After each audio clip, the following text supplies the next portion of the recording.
창세기 32장 13절에서 32절.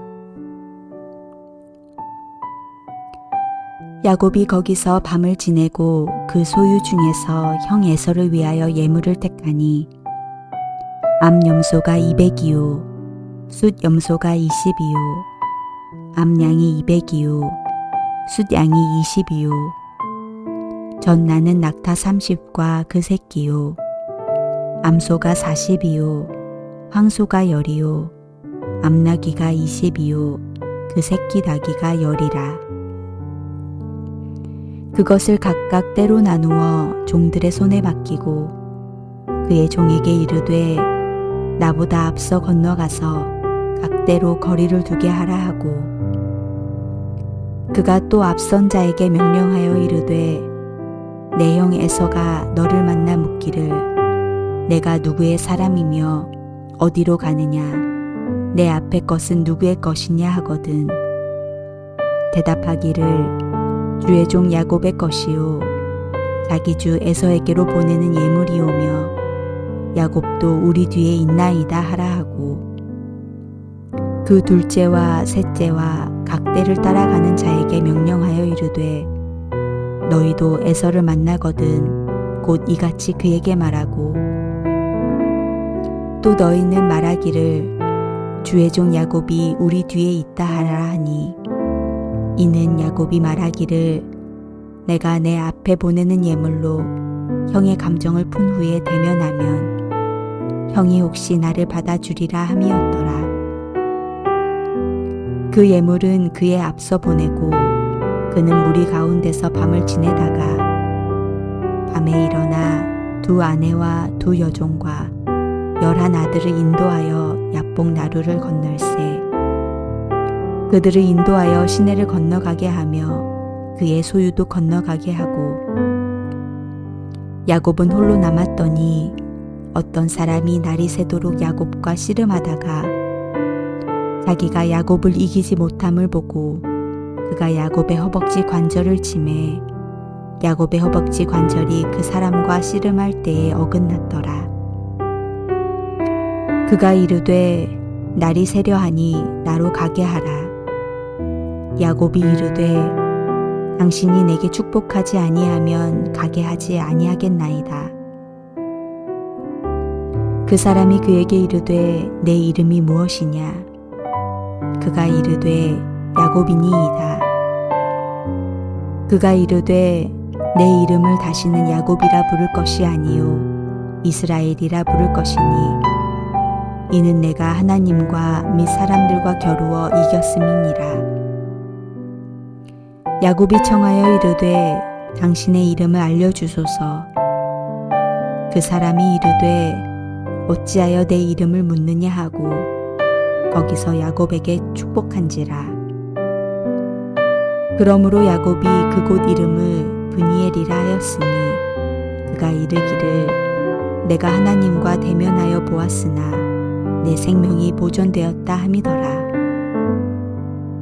그가 브니엘을 지날 때에 해가 돋았고 그의 허벅다리로 말미암아 절었더라. 그 사람이 야곱의 허벅지 관절에 있는 둔부의 힘줄을 쳤으므로 이스라엘 사람들이 지금까지 허벅지 관절에 있는 둔부의 힘줄을 먹지 아니하더라.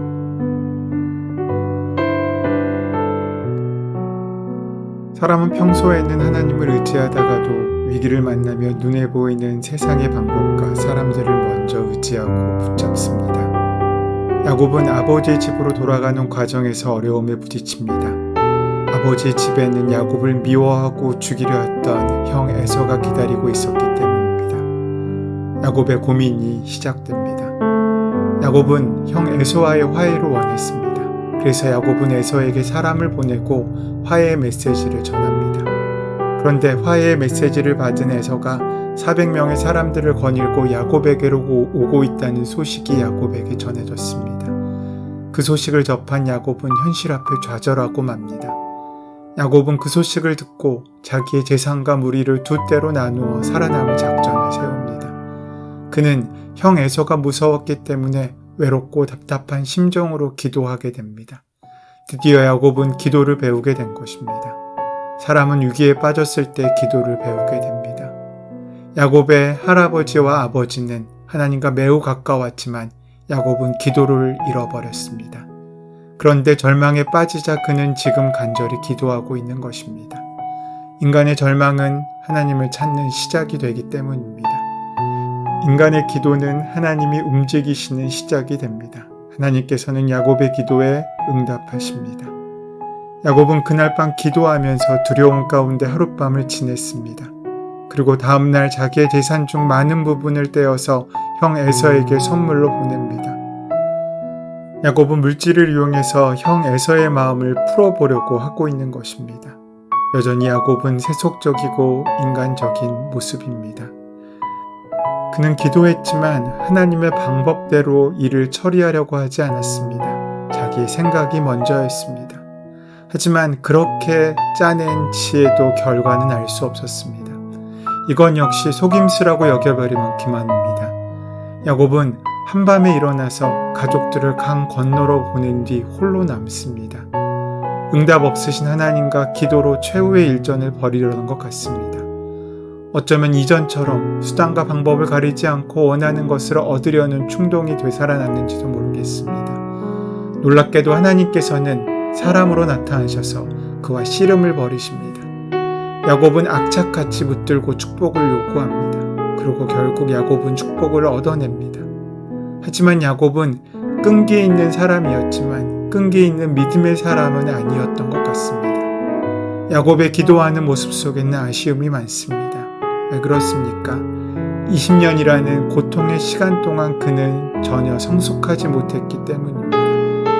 하나님의 천사와 씨름하여 환독보가 위골되어 절개되었고 이름도 이스라엘로 고쳐지고 그 장소의 이름도 브니엘이라고 바꿈으로 이제 그는 믿음의 사람의 모습을 갖추었습니다. 하지만 그의 속사람은 아직 변하지 않았습니다. 야곱은 하나님의 음성을 듣고 자기의 생각을 바꾸어야 했습니다. 야곱은 자신에게 말을 건네주시는 분이 하나님이심을 알아야 했으며 형의 문제까지도 하나님께서 풀어주실 것이라고 믿어야 했습니다. 이것이 그가 살 수 있는 길이고 꼬여버린 그의 인생을 회복할 수 있는 유일한 방법이었습니다. 그러나 자신의 생각을 벗어나지 못하던 야곱은 이후의 삶 속에서도 오랜 시간 동안 하나님을 의지하기보다는 자신의 생각을 기준으로 살아가는 모습을 보여줍니다. 야곱의 인생이 험악한 인생이 될 수밖에 없는 이유가 여기에 있습니다. 어떻게 해서든지 자신의 문제를 해결하려고 안간힘을 쓰는 야곱에게서 우리는 우리의 모습을 발견할 수 있습니다. 하나님을 의지하는 것 같지만 실제로는 자신을 의지하고 있는 것입니다. 문제가 생겼을 때 하나님의 방법을 쫓아갈 것인지 자신의 방법을 선택할 것인지 이것은 중요한 것입니다. 지금 야곱은 믿음의 선택을 해야 했습니다. 다름이 아닌 자신을 위해서 말입니다. 자기 생각대로 하면 곧 엄청나게 큰 손해를 봅니다. 야곱이 처음부터 하나님 말씀을 믿었다면 그의 환도뼈가 부러지지도 않았을 것이고 그의 재물도 다 빼앗기지 않았을 것입니다. 하나님은 야곱과 함께 하심을 보여주시면서 야곱의 하나님이 되시려고 열심을 내시는데 야곱은 그런 하나님의 마음을 알지도 못합니다. 야곱은 하나님께서 이미 준비하신 화해의 식탁은 바라보지도 못한 채 자신의 방법을 찾기 위하여 전전긍긍하고 있습니다. 하지만 하나님께서는 이미 그에게 약속하셨습니다. 이미 20년 전에 야곱이 하란으로 도망갈 때 하나님께서는 베델에서 야곱에게 말씀하셨습니다. 그 약속의 말씀을 지금 오늘 우리에게도 하십니다. 내가 너와 함께 하겠다고 말입니다. 하나님의 이 음성을 들을 수 있는지 없는지에 따라 우리의 인생의 성공과 실패가 달려 있습니다. 하나님의 음성을 듣는 것이 인생을 인생답게 살 수 있는 길이고 성공하는 인생을 사는 비결입니다. 기억해야 할 것이 이것입니다. 믿음으로 말미암아 우리는 때로 우리의 생각을 거두어들일 줄도 알아야 하고 넘어설 줄도 알아야 한다는 것입니다. 이처럼 믿음의 문제는 중요합니다. 자신의 생각을 접지 못하는 것은 전적으로 자신을 의지하고 신뢰하는 교만에서 나옵니다. 정말로 중요한 것은 내게 얼마만큼 큰 지혜와 방법이 있는지가 아니라 하나님이 나와 함께 하신다는 사실을 얼마나 신뢰하고 의지하고 있는지에 따라 우리의 삶이 결정된다는 것입니다. 그 원칙을 잃어버렸을 때 우리는 작은 것에도 넘어지고 낙심할 수밖에 없습니다. 교만하지 않으면서 중요한 원칙을 당당히 앞세울 수 있다면 언제나 옳은 길을 선택할 수 있습니다. 야곱은 지금 자신에게 말씀하시는 분이 하나님이신 것을 알아야 했고 형의 문제까지도 하나님께서 온전히 해결해 줄 수 있으실 것이라는 믿음을 가져야 했습니다. 또 그가 지금 고백하는 대로 그 삶을 이끌어가야 했습니다. 하지만 그는 두려움에 압도되어서 하나님의 말씀은 들었지만 그 말씀과 약속이 그에게 있지만 자신의 생각을 붙잡고 살아가는 어리석은 삶을 선택하게 된 것입니다. 오늘 우리를 사랑하시고 끝까지 사랑하셔서 우리에게 져주시는 하나님의 귀한 사랑을 우리가 온전히 만날 수 있다면 우리의 삶 가운데 오늘 하루도 하나님의 은혜가 이루어지고 우리의 이름이 바뀌어지고 하나님의 역사가 이루어지는 귀한 하루를 우리는 살아갈 수 있게 될 것입니다. 사랑하는 여러분, 오늘 그 하나님을 만나시는 하루 되시기를 소원합니다. 여러분의 막막한 그 위기의 순간을 견디게 하시는 그 능력의 하나님을 함께 만나시고 그 은혜로 임마누엘 하신 하나님의 귀한 동행하심으로 오늘 하루 이기고 승리하는 복된 삶을 사시게 되기를 소원하고 축원합니다.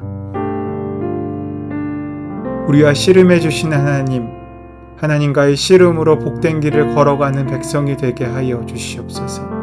그 하나님을 오늘 우리가 만나게 하여 주시옵고 그 음성을 듣고 전적으로 신뢰하는 삶을 살 수 있도록 인도하여 주시옵소서. 우리 주 예수 그리스도의 이름으로 기도드립니다. 아멘. 이제 주신 말씀을 가슴속에 깊이 묵상함으로 심고 그 말씀의 귀한 열매를 맺는 복된 하루를 살기 위하여 함께 조용히 기도로 나아가겠습니다. 함께 기도합니다.